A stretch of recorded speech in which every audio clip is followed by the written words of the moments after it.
Всем привет, меня зовут Веруша, и в этом видео я буду говорить про то, что отцы, папы сейчас не советуют своим сыновьям идти в ЗАГС, жениться в целях безопасности, потому что это сейчас просто опасно для жизни, и мужчины, которые столкнулись со всеми антимужскими законами, сейчас расплачиваются за ту произнесенную когда-то фразу «да». И некоторые мужчины называют глупцов тех, кто повторно может идти в ЗАГС в надежде на то, что в этот раз будет лучше. Как известно, в мужских кругах хорошим делом брак не назовешь. Вот итоги 2024 года это подтверждают. У нас завершается 2024 год, год семьи. Итоги будут не призовыми, скажем так, итоги печальные.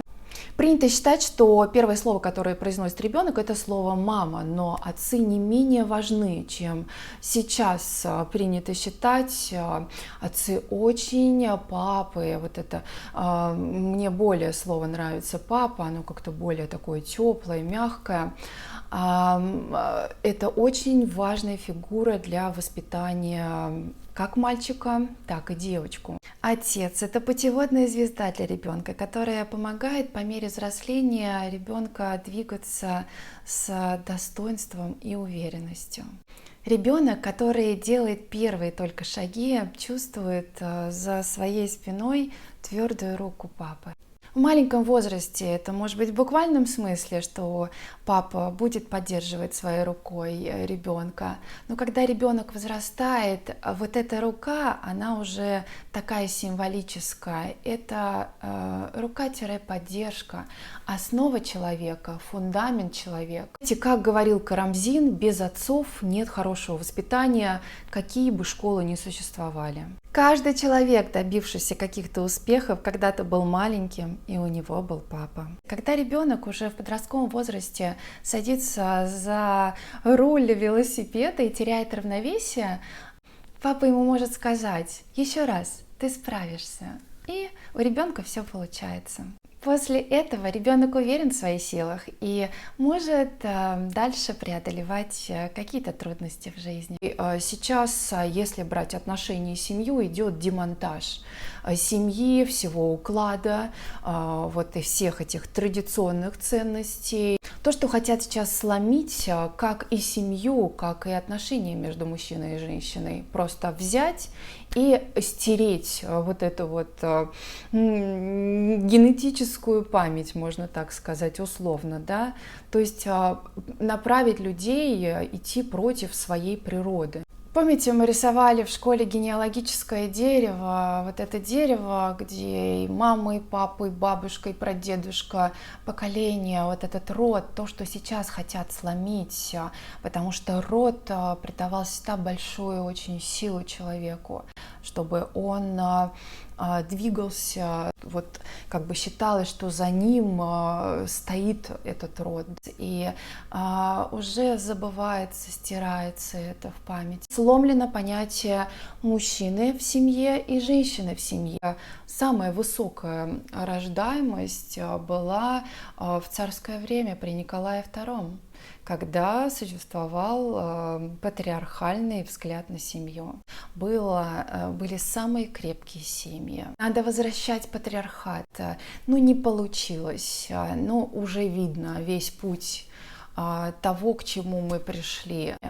Отец в семье – это учитель, это защитник, это лидер. Мама – это миротворец, это хранительница домашнего очага, это нежность, это мягкость. Брак был придуман, чтобы обезопасить и объединить ресурсы для выживания людей. Вот сейчас человека, который мог бы быть с другим человеком, заменили на вещи и еще кое-какие моменты. Брак не должен быть только поставить галочку, что ты вошел в этот брак. Брак — это должно быть очень осознанное решение, не только твое, но и человека рядом. И ценности тоже, особо нету. Раньше люди голод проходили, и что спасало? когда, например, мужчины на фронт уходили, вот эта фотокарточка, которая была любимой женщиной, например, и она вот придавала силы идти дальше. А сейчас у нас, если брать женщин, погоня за престижем каким-то. Вот, например, итоги не только этого 2024 года, но и предыдущего, например. В 2023 году только за период январь-октябрь зарегистрировано 800 тысяч браков. И из них 566 тысяч разводов. За последние 10 лет россияне стали гораздо реже жениться. Средний возраст 20-30 лет, когда люди вступают в брак. По статистике ЗАГСов на первую половину 2024 года приходится 360 тысяч браков и 318 тысяч разводов. По данным Forbes, Россия занимает 3-е место среди других стран по частоте разводов. После России идет Казахстан и Мальдивы. Самые главные причины – это финансовые трудности, 40 с чем-то процентов. Часто вообще говорят, что причины развода не сошлись характерами, до сих пор употребляют это словосочетание, но здесь в этом словосочетании может быть очень много значений. Причине там деструктивное поведение партнера 31%, ну и 12% это неготовность человека к семье, что... Вы знаете, я много... Ну, а теперь я перехожу к реальности, что говорят мужчины в отношении брака. Сейчас брак напоминает анахронизм, то есть это что-то исторически уже отжившее свою роль, отыгравшее. Зачем такие жертвы? Проще быть одному. Смертность мужчин, это, кстати, касается тоже и отношений из-за этого. За глупость пойти в брак нужно будет расплачиваться всю жизнь.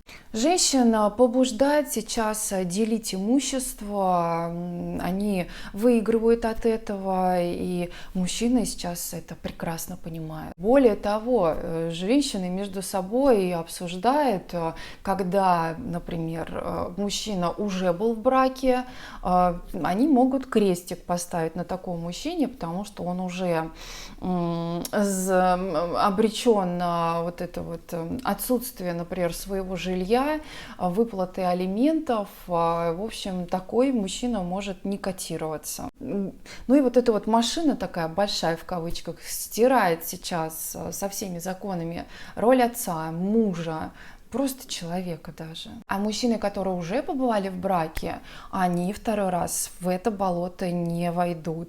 Мужчины понимают, что брак – это очень рискованное занятие, мероприятие. Знаете, проблема в том, что ничего не делается для создания благополучной семьи, а делается многое для ее разрушения.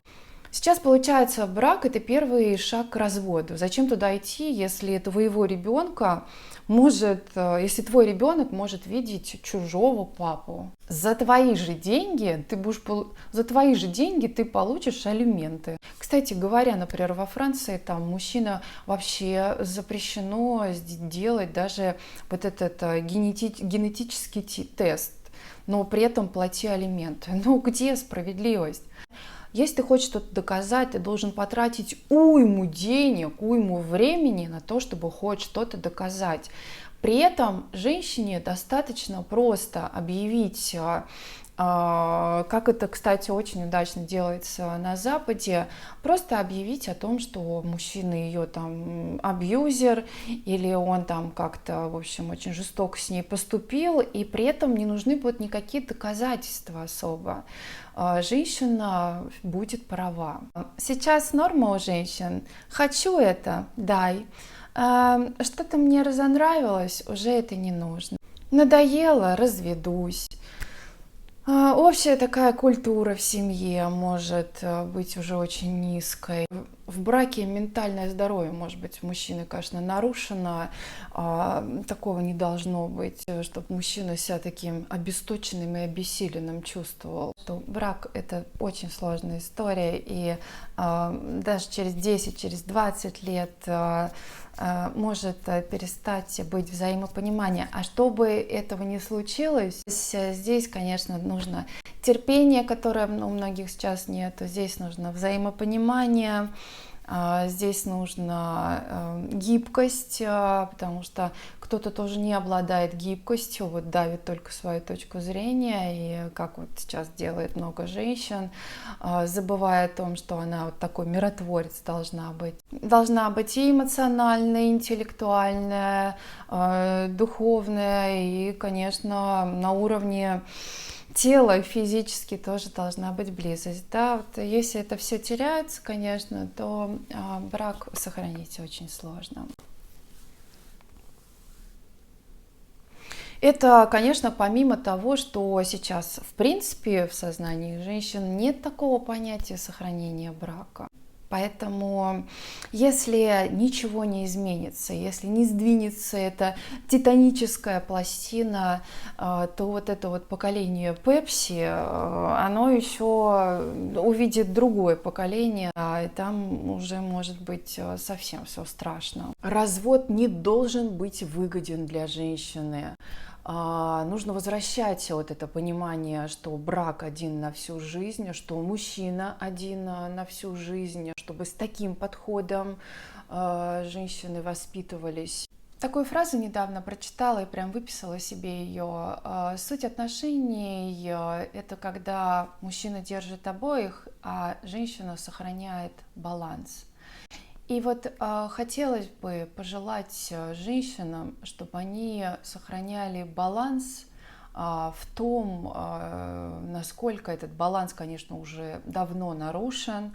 Вот хотелось бы, чтобы вернулись как раз женщины к этому балансу и сохраняли все-таки здравый ум, убрали все каких-то там вот то, что навязывается, что там она только за богатого должна, или там обязательно потом все забрать мужчины. Проблема еще в том, что в моде сейчас нечеловечность, к сожалению. Если бы все подходили к другому человеку с человеческой точки зрения, что чувствует другой человек, плохо ему от моих действий, значит, нужно изменить. Я не должен делать для другого человека плохо.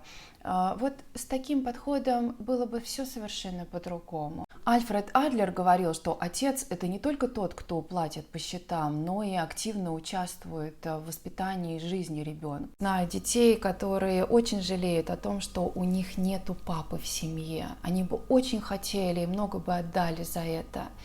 И очень бы хотелось вот к этому большое внимание привлечь, потому что хочется, вот, чтобы огласку придала вот эта вот история вся с этими разводами, с тем, что папы сейчас, они отрезаны от семьи, которую создали, от этих детей. Русские люди – это носители ценности воли, чести, силы, и сколько бы ни нападали, это не сломило русских. Так давайте же устоим и в отношениях семьи, не проиграем все это. Для семьи важно, чтобы был папа, мама. Спасибо большое за просмотр и жду вас всех на стриме, который будет завтра. До новых встреч, пока!